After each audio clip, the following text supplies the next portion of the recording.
ನಾನು ನಂಬರ್ 1 ಆಗ್ತೀನಿ ಕರ್ನಾಟಕಕ್ಕೆ. ನೀವು ಬರ್ಕೊಂಡು ಇಟ್ಕೋರಿ. ಅವಾಗ ನಿಮ್ಮ ಮಾಧ್ಯಮದವ್ರು ಎಲ್ಲರೂ ಕರೆದು ಹೇಳ್ತೀನಿ. ಅವಾಗ ನೀವು ಕರಿತೀರಲ್ಲ, ನಾನು ಮುಖ್ಯಮಂತ್ರಿ ಆದ್ಮೇಲೆ ನಮ್ಮ ಚಾನಲ್ಗೆ ಬರ್ರಿ. ನಿಮ್ಮ ಚಾನಲ್ಗೆ ನಿಮ್ಮ ಯಾವ ಚಾನಲ್ಗೆ ಬರ್ದಲ್ಲಪ್ಪ, ನೀವು ಉಚ್ಚಾಟನೆ ಮಾಡ್ಲಿಕ್ಕೆ ಹೆಚ್ಚು ಪ್ರೆಷರ್ ನೀವು ಮಾಧ್ಯಮದವ್ರು ಮಾಡಿರಿ. ನಾನು ನೋಡ್ರಿ ರಾಜ್ಯದಾಗ ನಾನು ನಂಬರ್ 1 ಆಗವನೇ. ನೀವೇನು ನಮ್ಮ ಪರವಾಗಿ ಬರೀರಿ, ಬೇಕಾದ್ರೆ ಬಿಡ್ರಿ. ಈಗ ನಂದು ಒಂದು ಸೋಷಿಯಲ್ ಮೀಡಿಯಾ ಐತಿ. ನೀವು ಏನಾರು ತಪ್ಪು ಬರೆದ್ರು ಅದ್ರಾಗ ಹೀಗೂ ಹೇಳಿದ್ರ ಯತ್ನಾಡ್ರತ್ತ ನಾನು ಒಂದು ಹಾಕ್ತೇನೆ. ಏನು ಪ್ರೀತಿ ಐತೋ ನಾನು ಮುಗಿಸ್ಬೇಕೈತಿರೋ ಯಾರು ಗೊತ್ತಾ? ಒಮ್ಮೊಮ್ಮೆ ಪ್ರೀತಿ ತೋರಿಸಿ ನನ್ನ ಕಡೆ ಮಾತಾಡಿಸ್ತೀರ, ಅದನ್ನು ಸಂಜಿತನ ನೋಡ್ಬಿಟ್ಟು ಎಳದೇ ಹೇಳ್ತೀರಿ. ಅದಕ್ಕೆ ಪ್ರೀತಿ ಐತೆ. ಇಷ್ಟು ನೀವು ಬಂದಿರಿ, ನಿಮಗೆಲ್ಲ ಧನ್ಯವಾದಗಳು. ಒಳ್ಳೆ ಬ್ರೇಕ್ಫಾಸ್ಟ್ ಇದೆ ಎಲ್ಲ ನಾ ಮಾಡ್ಕೊಂಡು ಹಾಂ. ಈಗ ಮೊದಲ ಹಂತ ಮುಗೀತೀಗ. ಈಗ 2ನೇ ಹಂತದಲ್ಲಿ ನೋಡ್ರಿ, ಇದು ಚಿಕ್ಕಬಳ್ಳಾಪುರನಾಗ ನಿನ್ನೆ ದಲಿತರು ಜಮೀನನ್ನ ಅವ್ರ ಪಾಪ ನೂರಾರು ವರ್ಷದಿಂದ ಮಾಡ್ಕೊಂಡು ಬಂದು ದಲಿತರ ಹೊಲಕ್ಕೆ ಹೋಗಿ ಕೆಲವೊಂದು ಮುಸ್ಲಿಂ ಮತಾಂಧರು ಬಡಗಿ ತೊಗೊಂಡು ಹೊಡೆದು ಅವ್ರನ್ನ ಹೊರಗೆ ಹಾಕೋಕ್ಕೆ ಪ್ರಯತ್ನ ಮಾಡಿದ್ದಾರೆ. ನಾವು ಇಲ್ಲಿಗೆ ಬಿಡೋದಿಲ್ಲ. ಭಾಳಷ್ಟು ಕಾಂಗ್ರೆಸ್ನವ್ರು ಹೇಳಿದ್ರು ನಮಗೆ. ಏನು ಹೇಳಿದರು? ಈ ಉಪಚುನಾವಣೆ ಸಲಾಗಿ ಒಕ್ಕಪ್ಪ ಇದೆ ಮಾತಾಡ್ಲಾಕತ್ತಾರು ಅಂತೇಳಿ. ಯಾರು? ಡಿ ಕೆ ಶಿವಕುಮಾರ್ ಹೇಳಿದ್ರು, ಸಿದ್ದರಾಮಯ್ಯ ಹೇಳಿದರು. ಇದು ಆದ್ಮ್ಯಾಗ ಅವರು ಬಂದ್ ಮಾಡ್ತಾರೆ ಬಾಯಿ ಅಂತೇಳಿ. ನಾವೇನು ಬಂದ್ ಮಾಡೀವನ್ರಿ. ಈಗ ಯಾರು ಚುನಾವಣೆ ಅದನ್ರಿ? ನಮ್ಮದು 3.5 ವರ್ಷ ಚುನಾವಣೆ ಐತಿ. ಪಾರ್ಲಿಮೆಂಟ್ ಇನ್ನೂ 4 ವರ್ಷ ಚುನಾವಣೆ ಐತಿ. ನಾವು ಆ ಚುನಾವಣೆ ಸಲ ರಾಜಕಾರಣ ಮಾಡ್ಬೇಕತ್ತಿಲ್ಲ. ನೀವು ಮಾಧ್ಯಮದವರು ಇಷ್ಟು ಚೆನ್ನಾಗಿ ನಮ್ಮ ವಕಫ್ ಬಗ್ಗೆ ಎಷ್ಟು ಜನರಲ್ಲಿ ಒಂದೊಂದು ಚಾನಲ್ಗಳು ಅಂತರೂ ಪಾಪ ಏನು ರೈತರನ್ನ ಜನರ ಜಾಗೃತಿ ಮಾಡುವ ಭಾಳ ದೊಡ್ಡ ಕಾಂಟ್ರಿಬ್ಯೂಷನ್ ನಿಮ್ಮ ಚಾನಲ್ಗಳದ್ದು ಇದೆ. ನಾ ಇಲ್ಲ ಅನ್ನೋದಿಲ್ಲ. ಆದ್ರೆ ಹಳ್ಳಿ ನಾವು ಮಾತಾಡೇನ್ರಿ ಇವ ಮಾತಾಡಿ ಅದಕ್ಕೆ ಕೇಳ್ತೀರಿ? ಅವು ಕೆಲ್ಸಕ್ಕೆ ಬರಲಾರ್ದು ಕೇಳ್ಕೊತ ಕೂತು ನಾ ಏನು ಮಾಡಲಿ? ಎಲ್ಲ ದೀಪ ಆರ್ಯಾವು. ಆ ದೀಪ ಆರಿದ ಬಗ್ಗೆ ನೀವು ದೀಪವನ್ನು ಹೇಗೆ ಹಚ್ಚುತ್ತೀರಾ ಅಂತ ಕೇಳಿದ್ರೆ ಏನು ಹೇಳಿ?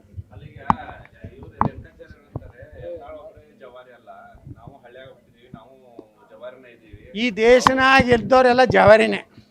ಹೈಬ್ರಿಡ್ ತಳಿ ಎಲ್ಲಿ ಅದಾವ? ಹೊರಗಿನ ದೇಶದಿಂದ ಏನು ಧರ್ಮ ಬಂದವು ಅವು ಹೈಬ್ರಿಡ್. ನಿಮಗೆ ಮತ್ತೊಂದು ಏನಿಲ್ಲ ಅನ್ರಿ? ಸೌದತ್ತಿ ರಣಕಾಯಿ ಎಲ್ಲಮ್ಮ ನೆನೆಸೋರಿ ಬಿಟ್ಟು ಬೇರೆ ಏನು ನೆನೆಸೋತೀರಿ? ಸೌದತ್ತಿ ಎಲ್ಲಮ್ಮ ದೇವಸ್ಥಾನದ ಜೀರ್ಣೋದ್ಧಾರಕ್ಕೆ ನಮ್ಮ ಕೇಂದ್ರ ಸರ್ಕಾರ ಇಷ್ಟು ಹಣ ಕೊಟ್ಟಿದ್ದು, ಅದಕ್ಕೆ ಅಭಿನಂದನೆಗಳು.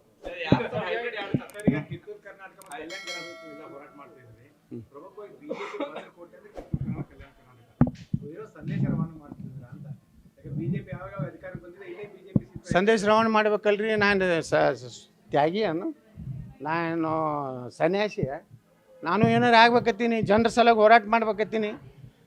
ಯತ್ನಾಳರು ತಮ್ಮ ಪ್ರತಿಷ್ಠೆನ ಹೆಚ್ಚು ಮಾಡ್ಕೊಳ್ಳಿ. ಹೌದು, ಯತ್ನಾಳ್ ಪ್ರತಿಷ್ಠೆಗೆ ಹೋರಾಟ ಮಾಡವ, ಅನ್ಯಾಯದ ವಿರುದ್ಧ ಹೋರಾಟ ಮಾಡವನೇ.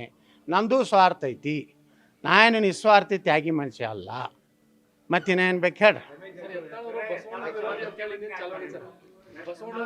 ನೋಡ್ರಿ, ರಮೇಶ್ ಜಾರಕಿಹೊಳಿ ಪಾಪ ಒಬ್ಬ ಒಳ್ಳೆಯ ಮನುಷ್ಯ, ನೇರವಾದಿ. ನೀವು ನೇರವಾದಿಗಳನ್ನೇ ಮಣ್ಣಾಗಿಡ್ಲಾಕ ಪ್ರಯತ್ನ ಮಾಡ್ತೀರಿ. ಏನು ಮಾಡೋದು? ಹಂಗೆ ಮಾಡಬೇಡ್ರಿ. ಅವರೆಲ್ಲ ದುಷ್ಟ ಶಕ್ತಿಗಳು ಅವ್ರಿಗೆ ಎಷ್ಟು ತೊಂದರೆ ಕೊಟ್ಟರು, ಆದರೂ ಗಟ್ಟಿಯಾಗಿ ಇಟ್ಟು ಮನುಷ್ಯ ಹೊರಗೆ ಬಂದಾರಂದ್ರೆ ನಾವೆಲ್ಲ ಅವ್ರನ್ನ ಗೌರವಿಸ್ಬೇಕು, ಅಭಿನಂದಿಸ್ಬೇಕು. ಏನು ಅವ್ರನ್ನ ಮುಗಿಸಿಬಿಡ್ಬೇಕಂತ ಮಾಡಿದ್ರು, ಮುಗಿದಿಲ್ಲ.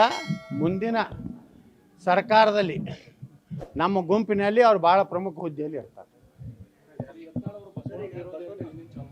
ಇಲ್ಲ, ನನ್ನ ಹೆಸರೇ ಬಸವಣ್ಣ ಐತಲ್ಲ. ನಾನು ಹಣಿ ಮ್ಯಾಗ ವಿಭೂತಿ ಐತೆಲ್ಲ. 1,000 ಆಕಳ ಕಟ್ಟಿನಿ. ಯಾವ ಸ್ವಾಮಿಗಳು ಕಟ್ಟಾರಿ ಕರ್ನಾಟಕದಾಗ ತೋರಿಸ್ರಿ ಬರೀ ನಾನು ಗೋಶಾಲಕ್ಕೆ. ಬಸವಣ್ಣವರು ನಿಜವಾದಂಥ ಕಾಯಕವೇ ಕೈಲಾಸ ನಾವು ಮಾಡಕತ್ತೀವಿ. ಅವ್ರು ಹೇಳಿದ್ದು ದುಡಿತೀವಿ. ನಮಗೆ ಬಸವಣ್ಣವ್ರ ದಾಟಿಯಲ್ಲಿ ನಾವು ಮಾತಾಡಕತ್ತೀವಿ. ಹಾಂ, ಪೀರ್ ಭಾಷಾ ದರ್ಗಾ ಆಗೈತಿ. ಅದ್ರ ಬಗ್ಗೆ ಮಾತಾಡತ್ತೆ ಹೇಳ್ರಿ ಸ್ವಾಮಿಗಳಿಗೆ. ಬಿಡ್ರಿ, ಯತ್ನಾಳ್ ತೊಗೊಂಡು ನೀವು ಸುಡಗಾಡು ಮಾಡೋರ್ತೀರಿ. ಮಾಡ್ತೀವಿ. ಈಗ ಅವರು ಆಂದೋಲನ ಸ್ವಾಮಿಗಳು ಹೋರಾಟ ಮಾಡ್ತೀವತ್ತು ಎಲ್ಲ ಸ್ವಾಮಿಗಳನ್ನ ಕೂರಿಸ್ತಾ ಇದ್ದಾರೆ. ನಾವು ಹೋರಾಟ ಮಾಡ್ತೀವಿ ರೀ. ಪೀರ್ ಭಾಷಾ ಅದು ಮುಕ್ತ ಆಗಬೇಕು. ಅಲ್ಲಿ ಒಳ್ಳೆಯ ಜಗತ್ತಿನ ಒಂದು ಶಿವಾನ ಮಂಟಪ ನೋಡ್ರಿ, ಅಲ್ಲಂ ಪ್ರಭುಗಳು ಅದರ ಸ್ಪೀಕರ್ ಇದ್ದರು, ಅಧ್ಯಕ್ಷತೆ ವಹಿಸಿದ್ರು.